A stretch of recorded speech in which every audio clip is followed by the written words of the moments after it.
Without question, these are sad days for all of us, those who have promoted the disgraceful activities brought on by Fulton County government and the state of Georgia. Those who have fallen victim to it. The citizenry and the taxpayers who funds this disgrace, keeping the deception up and running, by no fault of their own. King Channel TV here.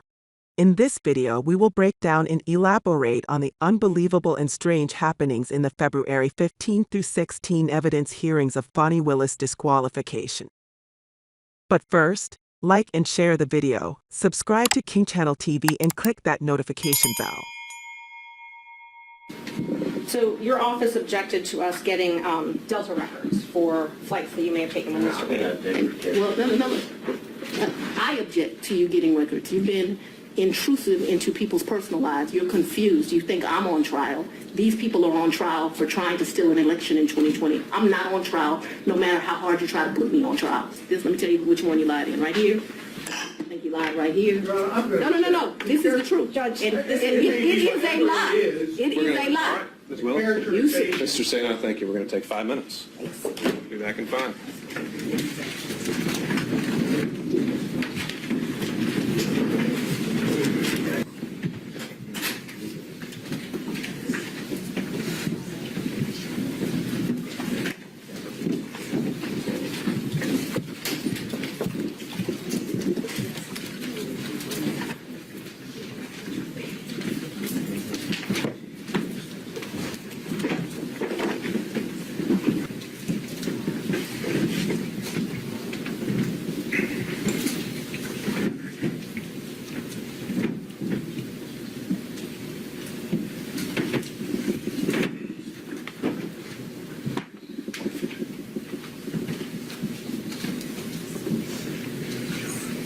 Before we proceed, though, I advise everyone here, this being a room mostly full of lawyers who have spent their lives in a courtroom. We all know what professionalism looks like, what decorum looks like, and devoting ourselves to the rule of law and proper advocacy.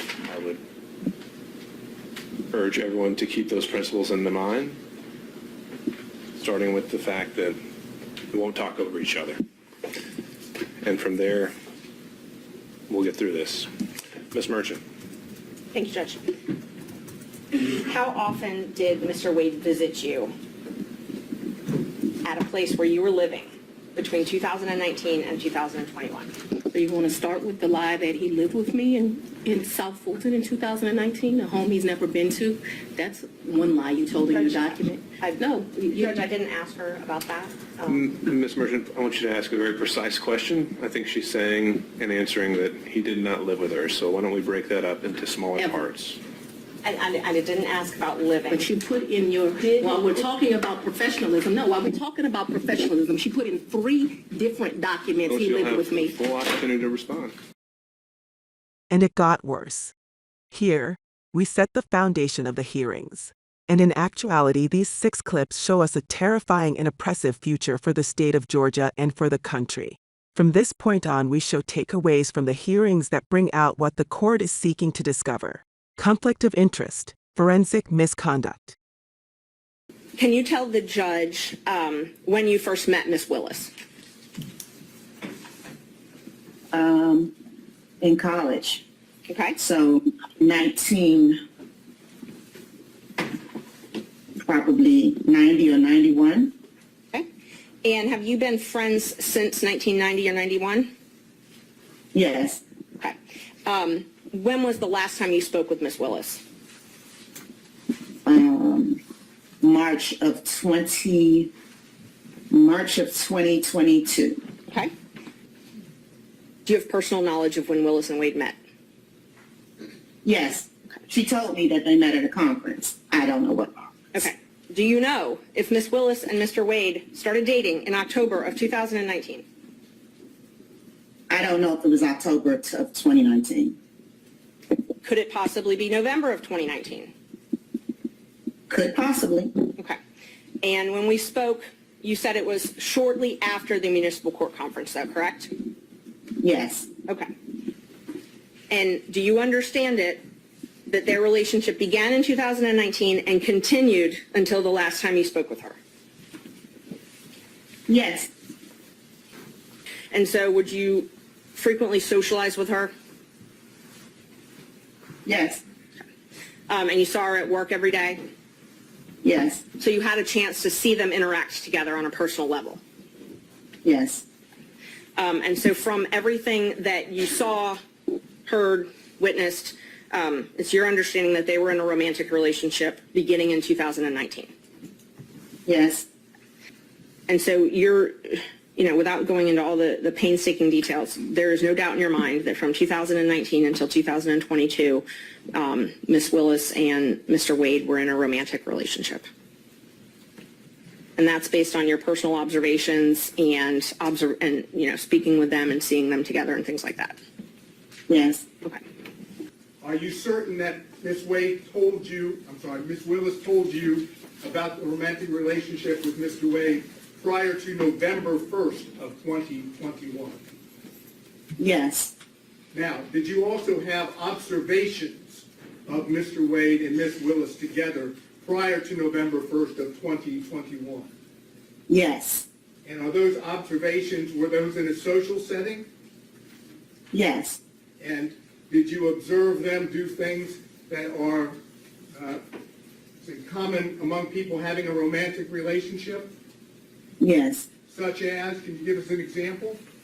Hugging, kissing, with affection. All before November 1st of 2021, correct? Yes. That's all I have. A conflict of interest occurs when an individual's personal interests could compromise his or her judgment, decisions, or actions in the workplace. Government agencies should seriously regulate conflicts of interests. Here we see a conflict of interest in Willis' relationship and that of her entire staff, with and in defense of Nathan Wade. They have set up a wall of false attorney-client privilege to deceive the citizens and taxpayers of Fulton County and Georgia by blocking any truth from being revealed. Those who provide for Fani Willis and Nathan Wade have a right to know the full truth. Do you know Robin Yurdy? I know her as Robin Bryant. You have been friends with Robin for 30-something years. Did you hear my answer, madam? Yes, and I'm asking if you've been friends with her for 30-something years. I've known her for 30-something years. We certainly hung out and partied together in college. She was from the D.C. area. She would come home, we'd party together. Wasn't close, but she was certainly in the girlfriends that partied together. And then, like I said, I ran into her about 10 years ago in Atlanta, Georgia. For the last 10 years, or 5, whatever you'd like to classify it as. Have you been friends with her? I have not spoken to Robin in over a year. I certainly do not consider her a friend now. I think that she, there's a saying, no good deed goes unpunished, and I think that she betrayed our friendship. Fani Willis states that she is no longer friends with Robin Yurdy now, although she has not spoken to her in over a year. Now is the word she chose to use when stating they were no longer friends. As in, as of now, we are no longer friends. She betrayed the friendship. In May 2023, when you were asked if you had if you'd had any affairs, essentially, and you said none. That's correct. Okay. So in May, you said you had not, in May 2023, in the divorce case, you said you had not had a personal relationship, an affair, a romantic relationship with anyone. That's correct. But you told this court in the affidavit that you did have one that started in 2022. So that would have been ongoing at 2023. So here I think there's a distinction, if you'd allow me to explain.